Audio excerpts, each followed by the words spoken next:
And at least one controversial feature is coming to OpenAI's Codex, but will people's perceptions of it change now that automating your AI context is so much more valuable? Welcome back to the AI Daily Brief Headlines Edition, all the daily AI news you need in around 5 minutes.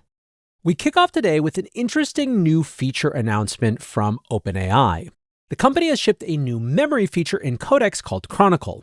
This is something that we've seen a couple times from a couple different companies, although it's usually been surrounded by some amount of controversy, and in the case of Microsoft, a withdrawal of the feature entirely. Chronicle uses screen captures to build a running memory of your workflow. The feature runs as a background agent, taking screenshots and deciphering them to build memory as you work. Now, OpenAI framed the feature as being a quality of life improvement by improving Codex's understanding of your work. They write, with Chronicle, Codex can better understand what you mean by this or that, like an error on screen, a doc you have open, or that thing you were working on 2 weeks ago. Over time, it helps Codex learn how you work, the tools you use, the projects you return to, and the workflows you rely on. Now, they did warn that because Chronicle runs as a background agent, it will chew through usage limits. The screenshots also carry some privacy and access concerns. All my old Bitcoin buddies are screaming at their screens right now as I talk about this. Yet it's pretty clear that OpenAI is aiming this at professionals who are working on secure systems, with their company picking up the tab on usage. Apparently, the feature is impressed internally, with President Greg Brockman writing that it feels, quote, surprisingly magical to use, and Sam Altman saying the internal working name for this was telepathy, and it feels like it. Codex developer Thibault wrote, this is early and consumes quite a bit of tokens, but it has changed how I and many folks at OpenAI use Codex. Now, like I said, when these types of features were first announced, they were announced as general Windows-type features, as opposed to something very discrete for a specific type of builder in a specific use case, and maybe for people the balance on the value of that context changes how people will receive it. I've always sort of thought that this was one of those features that one group who is used to an old way of doing things will think is a complete privacy nightmare, but in the future people will just assume is completely normal. Staying on new features for a moment, Anthropic has shipped a new feature for Cowork that they're calling Live Artifacts. The feature allows users to build dashboards and trackers using live data feeds from connected apps. Cowork developer Felix Riesberg showed off the flexibility of the new feature. In one example, the feature produced a personalized morning brief, including a meeting schedule, correspondence summary, and key status indicators. In another, the feature produced a dashboard for a fictional lunar mission. It feels to me like a lot of these features from both Anthropic and OpenAI are in some ways, quote unquote, just UX upgrades on stuff you could already do. But given that the whole point is allowing you to do more faster and better, UX upgrades that cement and simplify workflows can be significant unlocks for the people using them. Speaking of Anthropic, CEO Dario Amodei met with key White House officials on Friday to talk through the cybersecurity implications of Mythos. Among others, the White House Chief of Staff Susie Wiles and Treasury Secretary Scott Bessent were there. In a statement, the White House called this a productive and constructive introductory meeting.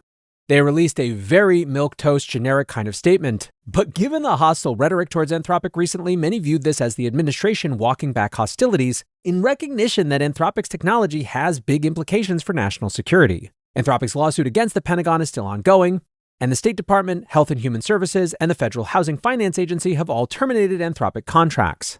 Of course, at the same time, over the weekend, Axios reported that the NSA is actively using the Mythos preview model despite their parent agency, the Department of Defense, insisting that Anthropic is a supply chain risk. Axios writes, the government's cybersecurity needs appear to be outweighing the Pentagon's feud with Anthropic.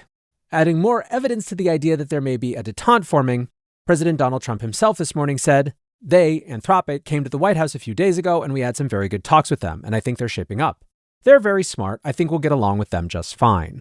Now, the administration's actions mirror a fairly significant response to Mythos on Wall Street.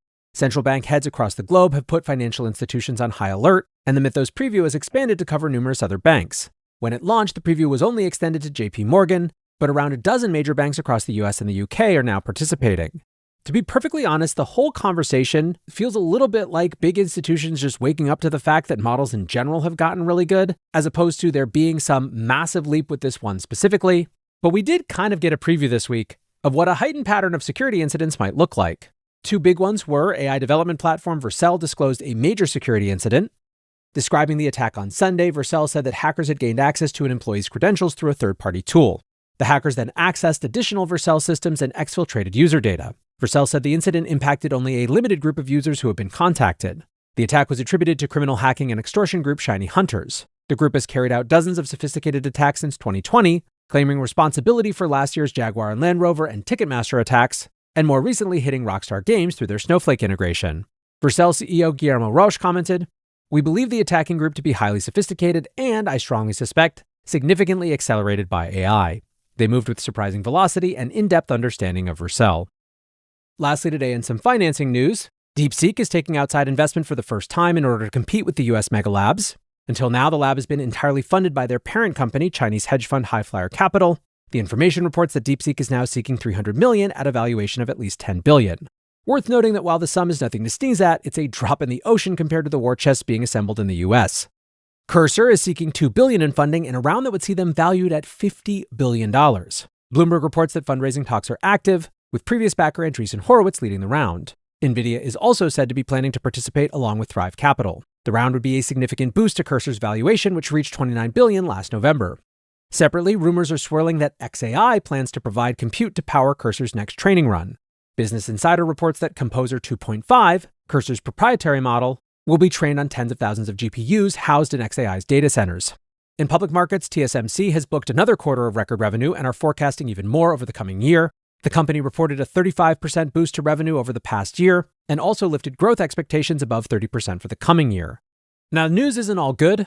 Bloomberg, for example, discussed a range of factors that could weigh on TSMC's profitability over the coming year, including rising input costs from the Iran war and questions about the continued growth of the data center build-out. But for now, the story is mostly about capacity constraints.